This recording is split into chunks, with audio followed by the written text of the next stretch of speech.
Hey, and good Wednesday morning, everybody. Meteorologist Greg Majeski here, back with you here on the Weather Nerds YouTube channel. Your no-nonsense, straightforward approach to weather. What a concept. How about that? You know, you go out on social media and everything's like hyped to death. So our motto here is real simple. Be prepared, not scared. And if you're new here to the channel, if you could please do me the honor and the pleasure, please hit that subscribe button, hit that notification bell so you're alerted on future content. And if you ever have a weather-related question, I'm more than happy to answer it. Just put a question down below and give me a thumbs up if you can. Helps a little bit with that almighty YouTube algorithm. All right, obviously, you can't help but have your eyes drawn to what's going on out there in the tropics. Look at the size of this bad boy out here. This is a big old hurricane as far as size. Not overall strength, but size. It's a big one. You know, those tropical storm force winds go up about 265 miles from the center, so it's a big one out there. And we're going to get into some greater detail on that. We're also going to talk about the fake fall or the false fall false autumn that's going to come in the aftermath of this thing being moved on out. And so we got a lot to get into for this update. Now let's go ahead and talk about our extremes yesterday. Well, our extremes yesterday, we had back to Peter Sinks, Utah at 24 degrees was a cold spot. And we're at Tecopoca, California. Tecopa, I think that's how you pronounce that, 116. So those were our hot and cold spots there yesterday.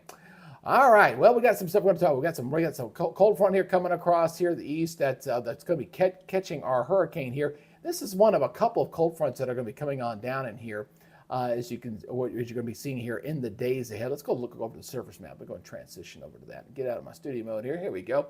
And you can kind of see what's coming. So here we go. We got this one cold front here. You see this coming on. We've got some pretty good rains up here across areas of New York State. I'll show you that here in a second. We got this old decaying boundary down here to the south. And then we got another system that's going to come down here as well in the wake of this thing. So as this stuff kicks on out, as a hurricane kicks on out, as it's going to move out into the open Atlantic, we're going to see a nice little change in the jet stream. The overall jet stream pattern is going to change and fluctuate quite a bit and bring some changes. Now, in advance of that heavy rain, we're talking about up into the northeast, getting some pretty good downpours up there right now. I can show you that right there. Up toward Albany and Schenectady, heading back over toward Bremerton there in New York. Some pretty good downpours there for this morning up there across New York State. Now continue to move off toward the east, again associated with that frontal system that's going to be catching our hurricane and driving it out to sea. We still got to deal with this storm for another day, and then it should accelerate on out over the open Atlantic. The other thing we're watching is we do have some heat out there for today. We've got heat here across the south central states. That's been tripping away here. Obviously, here all the advisories here in effect here for our tropical system along the east coast from North Carolina all the way up into New Jersey. We got heat up here into Montana and a lot of heat out here in the west as well. Although that heat in the west should begin to beat down a little bit here as we go into the future. I'll show you that on the extended here. You'll see what I'm talking about. All right, let's take a live look right now at the Outer Banks of North Carolina. They're starting to get the dark clouds in there right now as we're going to be seeing the fringe impacts from the storm. Again, we're expecting some pretty heavy seas. The sea conditions here will deteriorate throughout the day. So rip currents have been very prevalent all up and down the eastern seaboard as expected. And the wave heights here are going to go downhill. The Outer Banks I'm looking at possibly up to 60-mile-per-hour winds, I think, getting up into this area here for today. Now, as we take a look what's going on with what's going on in the tropics, we got three areas we're watching. Actually, no, I'm a little more impressed with this area than this one. Well, I'll show you the satellites on that. Of course, here's ERIN we're watching right now. So we got three areas out there. Again, we're entering into that peak activity of the hurricane season. So not unusual to see this out there. Let's give you your update here. This is your 8 o'clock advisory here on ERIN. Looking at top sustained winds of 100 miles per hour, moving to the north-northwest at 13. And there's some indications that it's undergoing some strengthening. Its pressure is down to 956 millibars. It's continuing to show some indications of some strengthening. The models are all indicating this as well.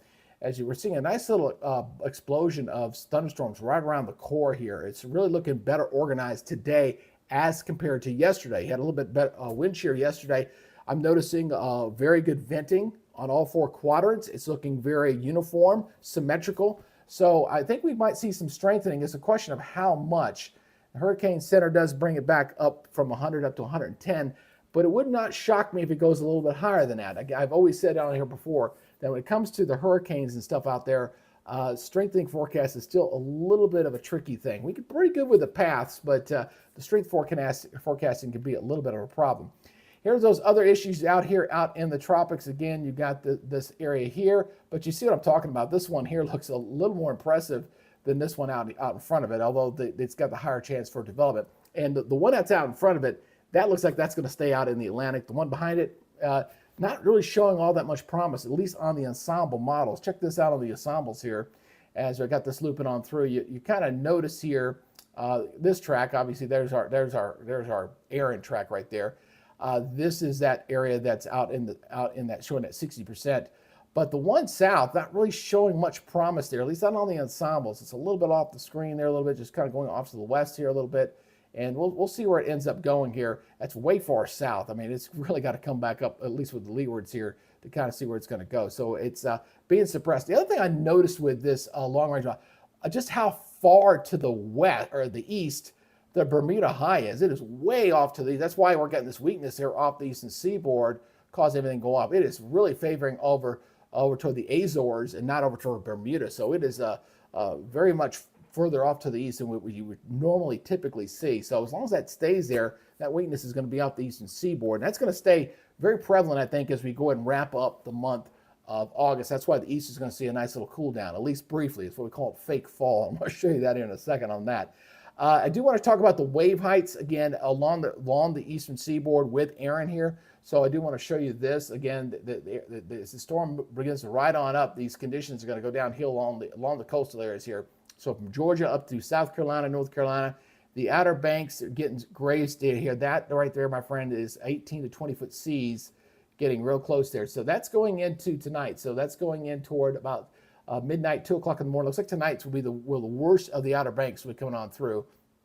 And then this thing moves on off, and then we'll see conditions improve here for the weekend. So if anybody's got any plans for the weekend, it'll look better. But in the meantime, you're looking at considerable storm surge along the coast. So we have the storm surge warning up along those coast areas. You're going to see tropical storm force winds, and we're going to break down some of the model data here in a second to show you that.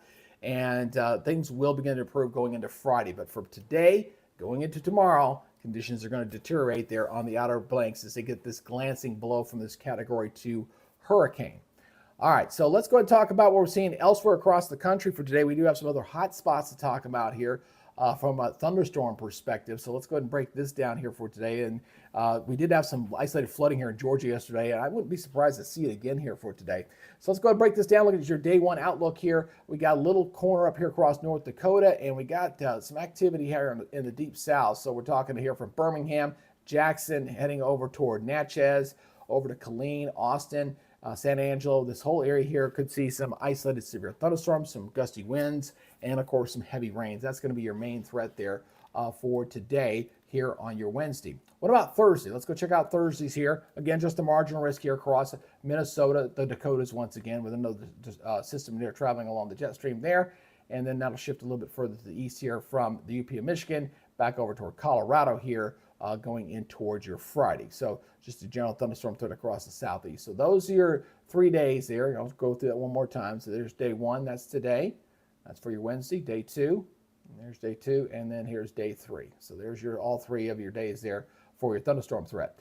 Let's talk about the excessive rainfall threat. I've really been harping this pretty good because the fact that we've had we had some flash flood warnings this morning out in Arizona, so we're definitely getting some more monsoon. The rains are really going to increase here across the west. When I show you the 7-day rainfall totals, you'll see what I'm talking about there. The west is really going to pick up there. Heavy rain potential here from Massachusetts all the way back toward Texas. Some isolated thunderstorms there producing 2-inch plus rain very quickly. Could cause some localized flooding, but at least we're not seeing the yellow. That's the most important thing. This is only marginal. Marginal is pretty isolated. You start getting yellow and the reds, it's a little more widespread. So just some pockets out here in Arizona, New Mexico, up here across the high plains from Minnesota and the Dakotas and the southeast. This is going for Thursday. And let's go into Friday. Friday, again, predominantly southeast. And then we start seeing a little more moisture out here in the west. Colorado and Arizona, Las Vegas is in this. Southern California is in this. So that monsoon's really going to be starting to pick up there across the western portion of the United States. So we get to look forward to that. All right, let's get into the model data. Let's go ahead and start talking about this. Let's look at this real quick. Let me get this up over. There we go. All right, for first, going to be looking at the NAM 3 kilometer. Let's go look at this. And the NAM's still strengthening the system pretty good. Now, it's not crazy like it was yesterday. It was dropping it down to 800-something millibars. We kind of figured that was going to back off. but it did initialize pretty decently. So again, it's striking this thing down to 920 millibars. I don't think it'll get that low, but I do suspect, I know the official forecast is going like 110. I'm thinking possibly 120, 125 if that core continues to organize as it's looking right now. I'm just going strictly off the satellite interpretation and the data that's going on there. In fact, let me do this real quick. I just want to check and double check and see here. If you can bear with me for a second, I'm going to look at the the vortex message here and see if there's a new one in from the hurricane aircraft out there. So yeah, pressure's down to 948 millibars. See, so that's what I'm thinking. These winds are going to come up here a bit, and it would not shock me if we get back to major hurricane status. I really wouldn't. That's the one area. The eye is about 20 miles across. It is open on the west side, so it's not closed off. But if it closes off, it's going to strengthen pretty rapidly there. It'll get back up strength-wise again. So we'll see that again. That's coming down from the earlier pressure this morning at 956 down to 948. The 956 was at the 5 o'clock advisory. So again, we're bringing it down as the winds are going to come up, and we'll see what the 11 o'clock advisory says. So anyway, this storm's all the models are in pretty good agreement as far as the track. This is the NAM. Again, we've got this trough coming in here across the east that's picking up that hurricane, and then we got another one coming behind it. That's back in here. So we got this other trough. Here's the initial trough. That's the rain there along the northeast, picking up our hurricane, taking it out. Then we got another trough that's going to start digging in here across the high plains. And that one right there is going to be the one that's going to be bringing in that quote-unquote fake fall across the east. And it's going to be very refreshing for a lot of people here. I'll show you the temperatures here. You're going to really appreciate that. Here is the European model for comparison. Again, still showing the similar track, taking it right on off. There's that big trough coming in behind this one. Now, the European model as far as its strength, and this is the one I kind of bear with. Again, it's already down to 948, so it's already lower than that. It takes it down to 945. So again, I've been telling y'all, when it comes to the tropical systems, the strength forecasting is always tricky. So this is going to kick on out. But what we're going to see in its wake is a very, very nice dump in temperatures here. We're going to see, again, this nice little cold front coming on down here. We're going to see nice cool air coming on down here going into Sunday and early next week. Very fall-like. So we're talking 60s and 70s for highs across the Midwest.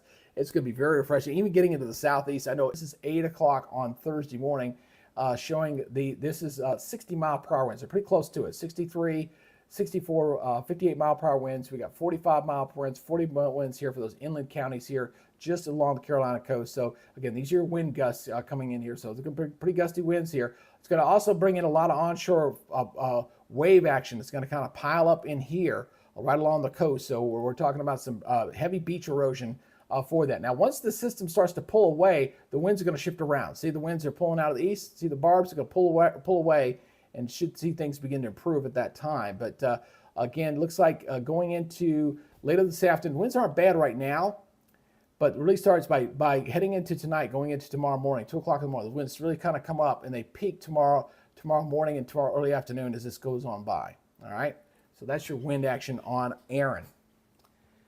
All right, let's look at the overall pattern. Again, in the wake of this thing, we're going to see a big trough. Right now, when you look what's going on right now, we've got a big high pressure ridge out here in the west. That's why we got a lot of heat here in the middle of the country. We got this trough that's coming in here, and there'll be another one coming in behind this, and big trough coming in behind this one. As this thing comes on up, here comes that trough coming in out of Canada. There it is, boom, setting up in here for this upcoming weekend. So this is going into Sunday. Now, this is going to linger for most of next week. Going into Tuesday, Wednesday, still kind of lingering there, and the week's going into Thursday. That's Thursday right there. And this moves on off. I didn't turn my time on. Let me turn my time on for you guys. Sorry about that. Let's turn that back on. There we go. And this is going to move on out. We call it fake fall for a reason, because look what happens here going toward Labor Day. Look at the high pressure ridge building back up here across the east. So that means hotter temperatures coming just in time going into the first week in September. So we're going to see things flip. We'll see the trough in the east, ridging in the west, and then as we get to the end of this, we'll see it flip. As it looks like we get a big trough coming in out of the west, and we see things begin to heat up there in the east, going in toward Labor Day weekend, or the tail end of Labor Day. This is actually going to Tuesday. So, but even Labor Day, this is Labor Day morning. You see the high pressure across the southeast, and of course this is a long range projection. We'll see how it works out. But logically, it makes sense when we get this kind of trough in the east in the wake of a hurricane. It eventually moves out, and then we see the flip side, and we warm back up.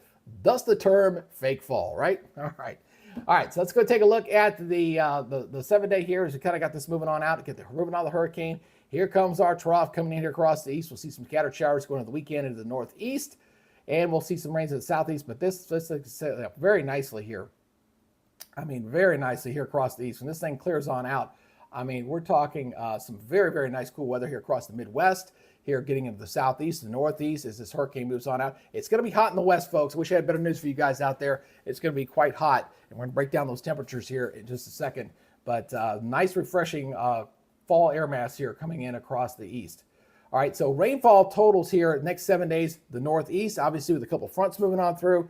Obviously, you see the heavy rains there with ERIN offshore. Scattered storms across the southeast will continue. Look at the west. I was talking about the monsoon picking up out there in the west. So looking at Utah, Colorado, you're looking at Arizona, the monsoon flow, even getting into Nevada, parts of California getting on the rain on this. So again, the monsoon's going to kick up here going into this upcoming weekend, and we'll see some pockets of some heavy rain out in the west. So y'all watch out for that. Let's talk about the temperatures. I want to break this down day by day. I'm going to use the GFS for this one, and we're going to go from Wednesday right through next Wednesday, 7 days. So again, like we're seeing here for today, we got plenty of heat out here in the west here. I mean, look at all this purple on this map. You see, it's pretty cool here. Look at this. The rain-cooled 50s there across the New England, there across New York and state there for today. So again, that's that cold front coming in that's catching our hurricane out there. God, you still seeing temperatures up in the hundreds up here. That's why we have the heat advisories up that way. Very hot and very steamy. All right, so let's take this forward. Let's take a look at Thursday. Thursday afternoon here, 5 o'clock. Still pretty hot out here in the plains. Relatively not bad. You see temperatures 70s to 80s here across the Midwest. The New England area looking pretty good. A little hot still in the southeast. Got some low 90s out here near Atlanta, for example. 100 near Dallas. Hot in the southwest. The interior of California will be baking as well here going into your Thursday. How about Friday? All right, let's go into your Friday here. And Friday afternoon, still looking at the heat there across the middle of the country. 105, 100 degrees in Texas there. 90s into the southeast, so still kind of hot. Not bad. Midwest 80s, not bad there. Still heat out here in the west. The west heat's really going to start to build up. Start seeing the 90s showing up there in Washington State. Let's go into your Saturday afternoon. Again, the heat really starts to build out here in the west, unfortunately. Start seeing the initial push of the cool air here coming out. I'm seeing temperatures up here at 55 degrees for afternoon highs. Look at that. Oh, you know it's coming. You got the 100-degree temperatures. They're starting to beat back the heat here on your Saturday. Let's go look at Sunday. Sunday afternoon. Back that up one little bit. A little bit too far. There it is. So look at these temperatures up here. 51, 50, 66, 75. You think we got a cold front through there? Yeah, pretty good bet. We're going to really beat the crap out of this heat here. We're still staying hot out into the west, so that's going to continue. Let's go take this out to Monday. Look at Monday morning. Look at this. Look at Monday morning. Wow, look at all that green on that map. That is, look at it, 45, 44, 48, 51 there at Indiana, Missouri, 55, 56 getting into Tennessee. So again, look at that nice cool down coming down. Again, that false fall is making its presence, fake fall is making its presence felt there. Monday afternoon, look at the highs here on Monday. We only got the heat only down here extreme south here, the Carolinas, Louisiana, Texas. But look how much of the country is cooling down behind this front. Wow, look at this. I mean, just big time invasion of the cool air. Very fall-like, but again, don't get used to it. We're going to warm back up again. That's your Monday. Let's look at Monday morning, or Tuesday morning here. And Tuesday morning here, 8 o'clock right there. Look at all this green. Wow. Even we're talking 50s into North Georgia, 51 degrees there. Kentucky, 51 degrees there. 50 degrees there in northern Illinois. We got 50-degree temperatures into New York. It's just a big old dump of cool air coming down here across a big portion of the country. Afternoon highs on Tuesday afternoon. Let's back that up there a little bit. There it goes. I mean, wow, look at it. Look at these 50s in here. Probably rain cooled, obviously, in here. Look at this. Wow, that's amazing. You got hundreds down here in Dallas. 100 degrees here, but we're in the 50s up there in Dallas. We'll see if that verifies. It's still 7 days out. We'll check that out. But definitely a big cool down here across a big portion of the country. Look at these hundreds, though. Again, I was talking about the heat still staying out in the west. You got it very hot there in the interior there for Washington State, California, the southwest. That'll continue. We'll go out one more day. How about we'll do one more day? How about that? 8 o'clock in the morning. Look at this. Wednesday. Look at all the green. That is 40s and 50s, my friend. 40s out there, 50s. for a big portion of the country for next week. And it'll be sticking around for most of the week, and then it'll warm back up after that. So you can, needless to say, we'll take a look at the climate outlook. You know what it's going to show. Look at that. Boom. Big old below normal temperatures for a big portion of the country going into the next week. This is for the 25th to the 29th. And then looking out beyond that, 27th to the 2nd. Still a big part of the country staying below normal there. Although it'll be interesting to see if this holds true. We'll see if the Europeans hitting out. GFS brings the warm up toward the first. Okay, first or second warm up. So this map, we'll see if, again, we're looking, when you're looking long range, you're looking for continuity. So we'll see what the 12Z run does. Do we get a big warm up on the first and second, or does this continue to stay cool? Right now, the Climate Center, of course, this was produced yesterday about 5 o'clock. So they're keeping it on the cool side here, but warm up there in the Pacific Northwest. Boy, they're going to be dealing with the heat there probably for at least another 10 days, the way it's looking out there. Let's look at precipitation chances. Obviously, with that cool down coming on there, we're not going to be tapping any real moisture, so we got a little dry spot there. But look at the wet weather out here in the west. That monsoon's really going to kick in big time out there in the west. A little wet on the eastern seaboard, and then going again from the 27th to the 2nd. Because of the cool air in place, that northwest flow, we're going to keep it dry here across the Midwest, the high plains, even getting into the south. Wet out here in the west, and it looks like a little wet here along the eastern seaboard. So again, we've got a very interesting weather pattern, to say the least, that we're going to watch here going with this hurricane coming on, and then obviously the what's going on with the big cool down coming on the backside of this. So a lot to talk about. Who we got on the channel out there this morning? They got Rita. Hey, Rita, good to see you there. Rita's been commenting a lot. Florence, hey, good to see you. Great to see you out there. Tyler, you're on earlier. My good buddy Tyler. He is our big cheerleader for the channel. So I appreciate you guys out there. Again, I will solve this weather, my Chat Ninja problem eventually. I just need time, which I haven't had, to sit down and work the technical aspects to get my chat program up again. For those who don't know, we had a nice little chat program called Chat Ninja that allowed me to pull up individual comments and stuff from Facebook and on YouTube and do some interaction with you guys. Well, Google Chrome stopped supporting that program, so I can't use it anymore. So the attachment doesn't work anymore. So I got to find a replacement for it, and I'll get there eventually. I was trying something I thought would work, but I don't like it. So I'll keep working on it. Again, my plan this afternoon is I probably will do a 5 o'clock. Might go into extended coverage this evening. We'll see. I'm going to play it by ear. We'll see what's going on at that time. But at 5 o'clock, I'll have your Hurricane Central update. That'll be strictly hurricane focused on the storm, and we'll keep track on what's going on there along the Outer Banks of North Carolina. And that's going to be it for today. I hope you guys have a great day out there. Again, I appreciate you guys checking out the channel. And again, invite your family and friends, anybody here that like to get straightforward weather without hyperventilating. At least I try. I did get a little excited about the cool weather. I can't help it because fall's my favorite time of year. All right, that's y'all's update. You guys take it easy, be good, stay safe, and we'll see you tomorrow on the next weather report. You guys have a great day. Bye-bye.